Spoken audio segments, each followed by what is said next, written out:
नमस्कार, आप देख रहे हैं आज तक। आपके साथ मैं हूं सईद अंसारी। रात 9 बजे खबरों की शुरुआत हम एक ऐसी खबर से कर रहे हैं जहां एक राज्य फिर से आरक्षण की आग में झुलसने लगा है।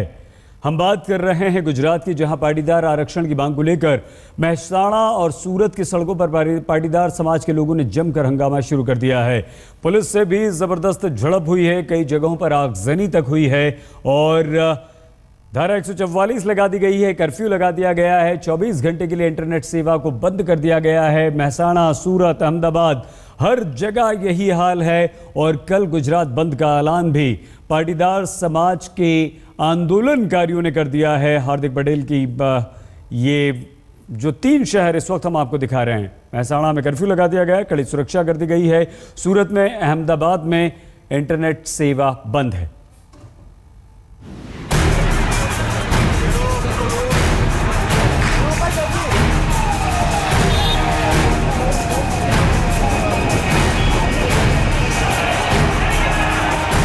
गुजरात में महीनों की शांति के बाद एक बार फिर से पाटीदार आरक्षण आंदोलन का जिन्न जाग उठा है। गुजरात में फिर पाटीदार आंदोलन धधक उठा है। मेहसाणा में आरक्षण की आग फिर से भड़क उठी है। शहर में पुलिस और पब्लिक आमने सामने आ गई। पाटीदार लोगों पर पुलिस के डंडे खूब चले।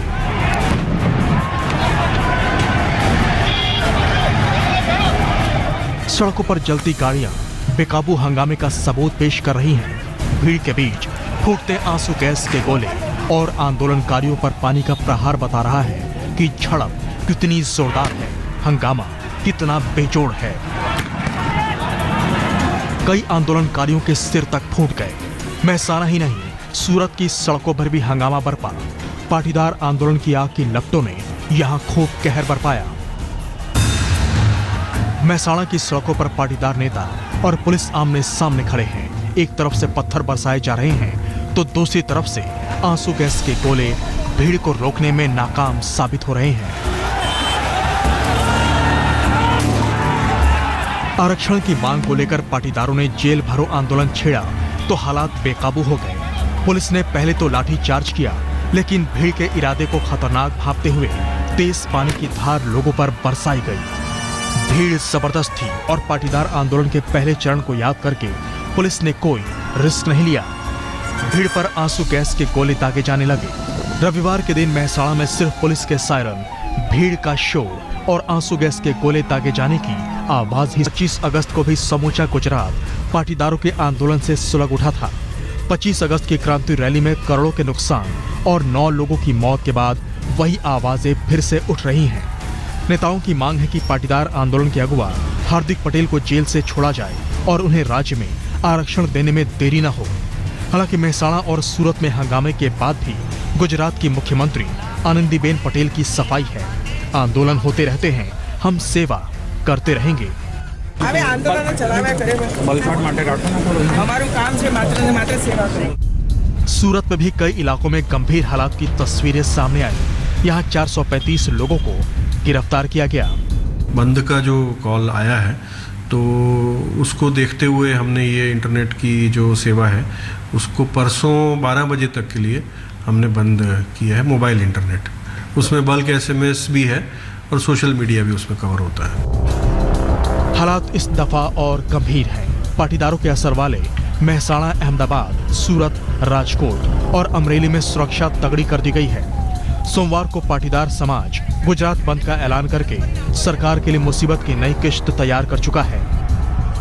अहमदाबाद से गोपी घांघर के साथ आज तक ब्यूरो।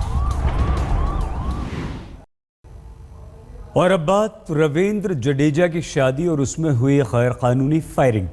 शनिवार को रविंद्र जडेजा की राजकोट में शादी हुई। शादी में फायरिंग हुई। बारात में जडेजा के ठीक बगल में एक शख्स ने रिवॉल्वर से एक के बाद एक 5 राउंड फायरिंग करके हर किसी को सकते में डाल दिया। 100 नंबर पर फोन करने के बाद पुलिस ने कार्रवाई शुरू की। हालांकि कोई घायल नहीं हुआ, लेकिन हाई प्रोफाइल शादी में सरेआम फायरिंग ने कई सारे सवाल खड़े कर दिए हैं।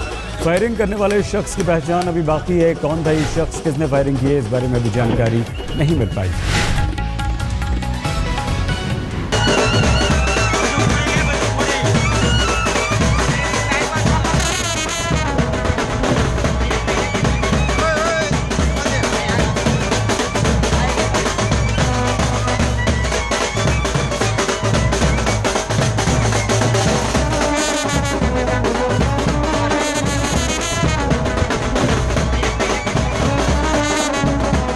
टीम इंडिया के स्टार प्लेयर रविंद्र जडेजा अपने मंगेतर रिवाबा सोलंकी के साथ 7 जन्मों के बंधन में बंध गए। जिंदगी के इन सबसे खास लम्हों को जी भर कर जिया रविंद्र जडेजा ने।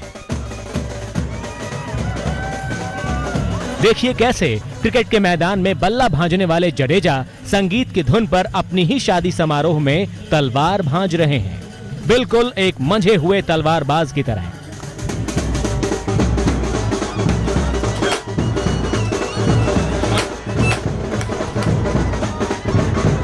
लेकिन अपनी प्रेमिका रिवाबा सोलंकी को सदा के लिए अपना बनाने जब रविंद्र जडेजा अपनी बारात लेकर ब्याह रचाने घोड़ी पर सवार होकर आ रहे थे तो एक घटना ने हर किसी को सन्न कर दिया।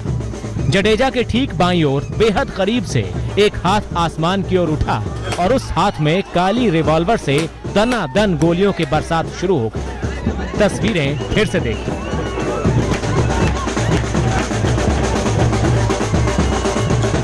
रविंद्र जडेजा के पास से चली गोलियों की आवाज सुनी।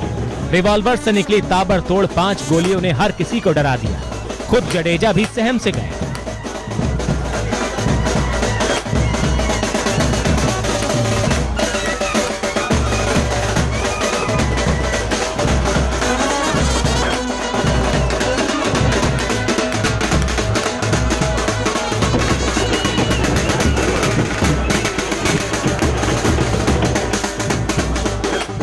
यही नहीं, तस्वीरों को गौर से देखिए। फायरिंग के वक्त किस तरह जडेजा की घोड़ी गोली की आवाज से बिदक जाती है। खुद जडेजा भी घोड़ी को संभालते हुए नजर आते हैं। बारातियों से घिरे जडेजा ने घोड़ी को संभाला और खुद भी संभले, लेकिन फायरिंग की इस घटना से जडेजा की हाई प्रोफाइल शादी विवादों से जुड़ गई। मीडिया में मामला सामने आने के बाद राजकोट की पुलिस को भी सक्रिय होना पड़ा। बात अब दोषी के खिलाफ कार्रवाई की हो रही है। कोई लग्न प्रसंग में ऐसा माहिती मिली है कंट्रोल में, पुलिस कंट्रोल में कोई गैरकायदे फायरिंग किया है, तो इनमें हम इन्वेस्टिगेशन के लिए इधर आए हैं और कोई कॉग्निजेबल ऑफेंस बनेंगे तो उसमें गुना रजिस्टर करेंगे और बढ़ती कार्रवाई करेंगे।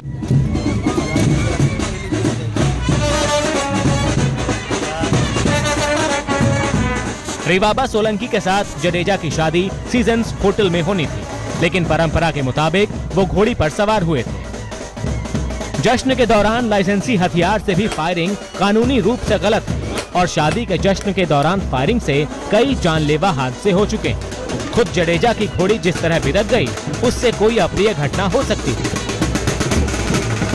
रविंद्र जडेजा मशहूर खिलाड़ी है और इस लिहाज से सार्वजनिक जिंदगी में उनसे नियम कानूनों के पालन की उम्मीद की जाती है।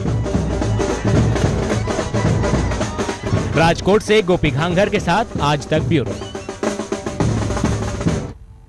रविंद्र जडेजा की शादी में तो फायरिंग से कोई घायल नहीं हुआ, लेकिन दिल्ली में खुशियों की एक बारात खून के रंग में रंग गई। जश्न के दौरान हुई फायरिंग में पड़ोसी का घर लहूलुहान हो गया और अपनी बैल्कनी में खामोशी से बारात का तमाशा देख रही लड़की मौत से लड़ने को मजबूर हो गई।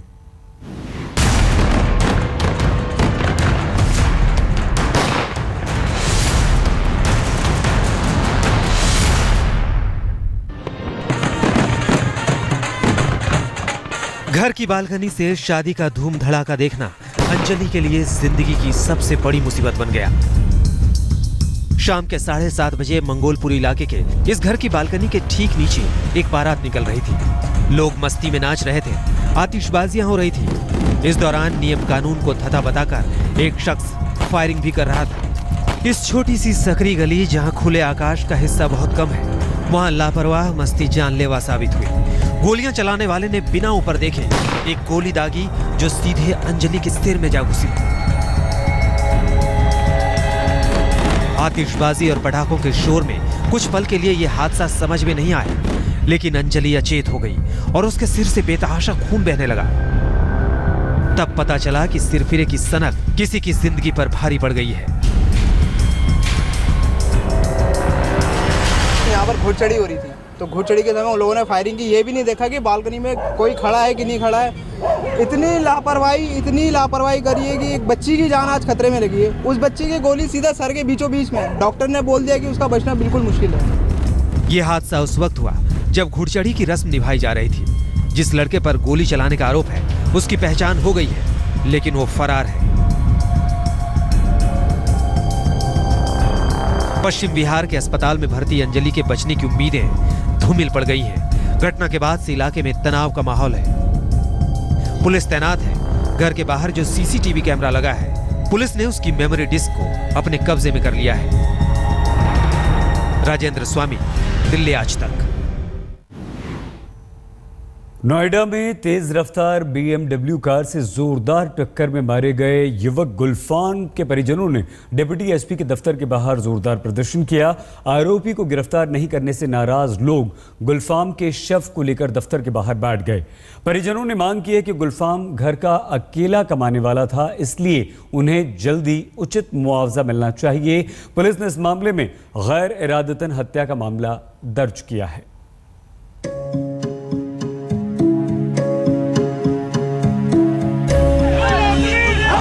नोएडा के डिप्टी एसपी के दफ्तर के बाहर एक शव के साथ लोग प्रदर्शन कर रहे हैं। हमेशा के लिए चिरनिद्रा में सो चुके गुलफाम के शव के साथ परिवार, रिश्तेदार और पड़ोसियों ने अपना गुस्सा जाहिर किया।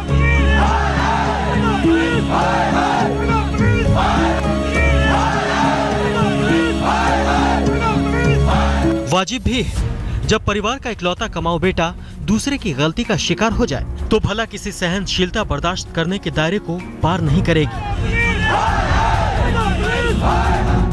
ये वही BMW कार है जिसने शनिवार को सुबह करीब 11 बजे नोएडा के सेक्टर 22 में गुलफाम समेत 4 लोगों को सड़क किनारे टक्कर मार दी थी। इलाज के दौरान गुलफाम की अस्पताल में मौत हो गई।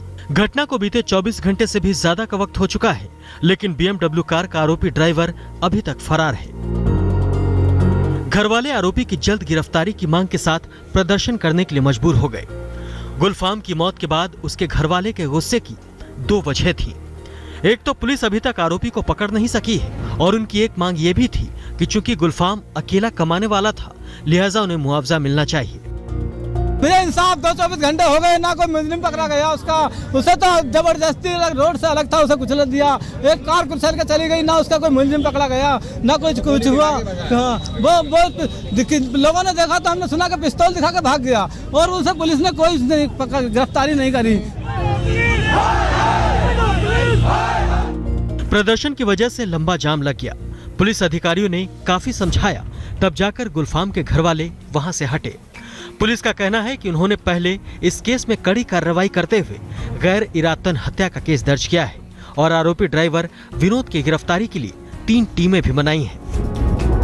लोगों ने पहले सड़क पर बॉडी रख करके प्रोटेस्ट करने का प्रयास किया, फिर हमसे उसकी बात हुई। हमने उन्हें बताया कि उसमें हम कार्रवाई कर रहे हैं, उसके अरेस्टिंग का प्रयास कर रहे हैं और शीघ्र ही उसकी अरेस्टिंग भी हो जाएगी।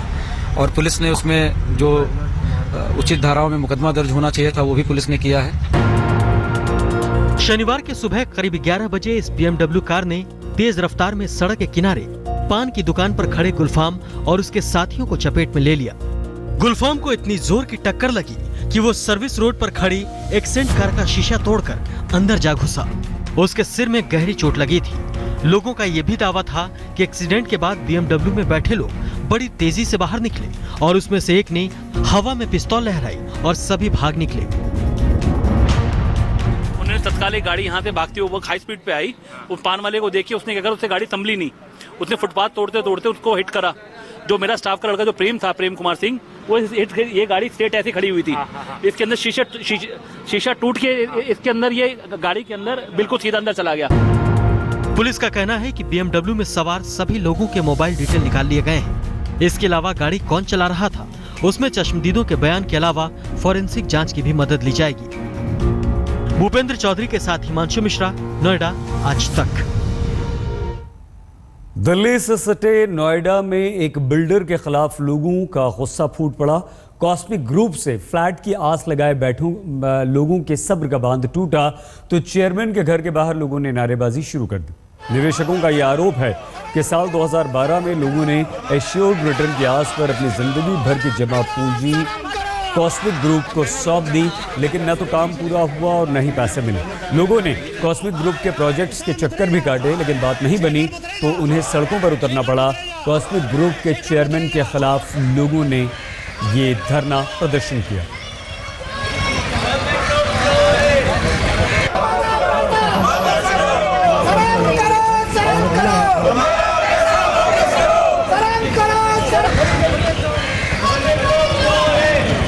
हमने 11 लाख रुपए कॉस्मिक में लगाया।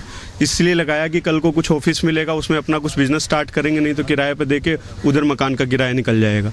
आज 4 साल हो गए, बीच में इन्होंने कहा कि एश्योर्ड रिटर्न देने का वादा किया था, 2 साल दिया, उसके बाद एश्योर्ड रिटर्न देना बंद कर दिया हमें। पिछले 1.5 साल से कोई एश्योर्ड रिटर्न नहीं दिया।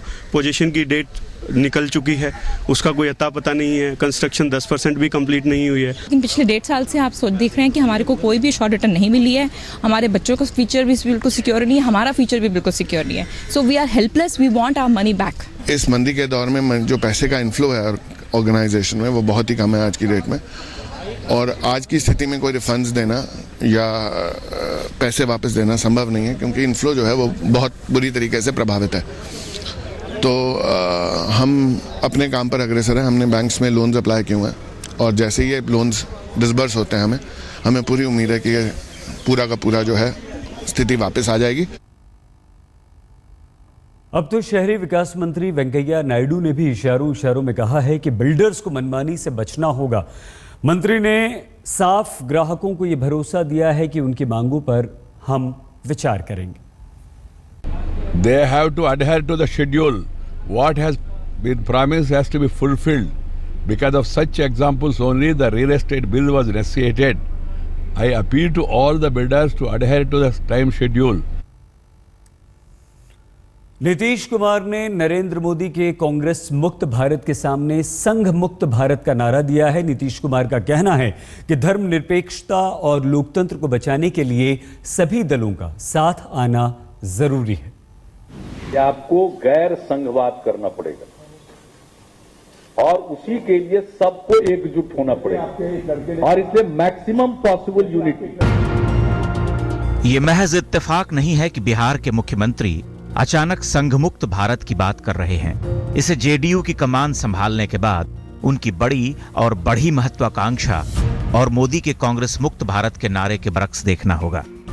भाई, जिनके नाम पर लोग खुश होते थे और नारे लगाते थे, उनको धरोहर की तरह लोगों ने रख दिया है किनारे में कि आइएगा कभी देखना हो एग्जीबिशन वगैरह, देखिए उनको। इस तरह से उनको कर दिया। जिस धर्मनिरपेक्षता के नाम पर पहले उन्होंने बीजेपी से नाता तोड़ा, आज फिर उसी धर्मनिरपेक्षता की दुहाई देकर वो भविष्य की राजनीति में अपनी बदली हुई संभावनाओं की तलाश कर रहे हैं। उनके इस ऐलान पर अलग अलग प्रतिक्रियाएं सुनने को मिली। किसी के लिए ये नीतीश के ऐलान का मुफीद समय था, तो किसी के लिए अपनी पार्टी को राष्ट्रीय पार्टी बनाने का ख्वाब। देखिए, नीतीश कुमार, राजनीति में ये साफ और सर्वविदित है कि पिछले लोकसभा चुनाव के तकरीबन 2 साल पहले तक नीतीश एनडीए में खुद को प्रधानमंत्री पद का उम्मीदवार और दावेदार दोनों मानते थे। उनकी पीठ पर आडवाणी जैसे कद्दावर बीजेपी नेताओं ने तारीफों की हथेली भी रखी थी। लेकिन मोदी के जादुई उदय और विजय के बाद नीतीश नीचे गिरे और बिहार चुनाव में लालू के साथ जीत के बाद दोबारा उठ खड़े हुए। ये ऐलान वहीं से किया गया है जहां से भविष्य में उनकी उम्मीदों का विहान उठ रहा है। आज तक ब्यूरो। और एक बड़ी खबर इस वक्त हम आपको दे दें, जो पाकिस्तानी हिंदू भारत में रह रहे हैं, जिन्होंने शरण ली है, उनके लिए सरकार काफ़ी अच्छा सोच रही है और उन्हें कई सारी सुविधाएं सरकार के मन में है। सरकार ने इस तरह के संकेत दिए हैं कि इन लोगों को भारत में लॉन्ग टर्म वीज़ा पर, जो पाकिस्तानी हिंदू रह रहे हैं, उन्हें जायदाद खरीदने, बैंक खाता खोलने की इजाज़त दी जा सकती है। हालांकि इस बात पर अभी विचार चल रहा है। इसके अलावा आधार कार्ड और पैन कार्ड बनवाने की छूट के भी संकेत दिए गए हैं, और ये संकेत हमें मिले हैं गृह मंत्री राजनाथ सिंह की तरफ से। सुनिए, यह खबर भारत से हजारों किलोमीटर दूर दक्षिण अमेरिकी महाद्वीप में बसे इक्वेडोर की है। इक्वेडोर में कल देर रात 7.8 तीव्रता का भूकंप आया। इसमें मरने वालों की तादाद अब तक 233 हो चुकी है। इक्वेडोर में बड़े पैमाने पर तबाही हुई है और कई शहरों में बड़े इलाके में तबाही मची है। मरने वालों का आंकड़ा लगातार बढ़ता जा रहा है।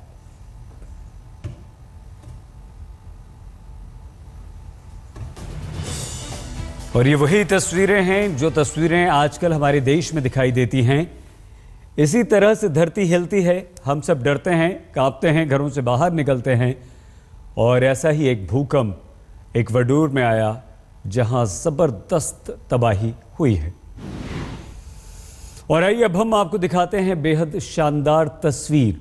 अरुणाचल प्रदेश के तवांग बॉर्डर पर बैसाखी के दिन भारत और चीन के सैनिकों ने एक साथ डांस किया। स्पेशल बॉर्डर पर्सनल बीट के दौरान दोनों देशों के सैनिकों ने एक दूसरे के साथ डांस किया है। हमेशा से सीमा पर तनातनी की सुनाई देने वाली खबरों के बीच ये तस्वीर बेहद सुकून पहुंचाने वाली है।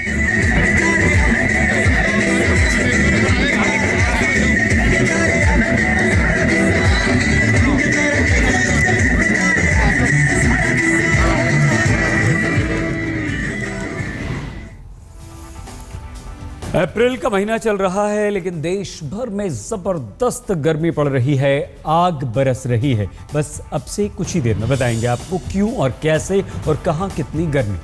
बने रहिए हमारे साथ, देखते रहिए आज तक।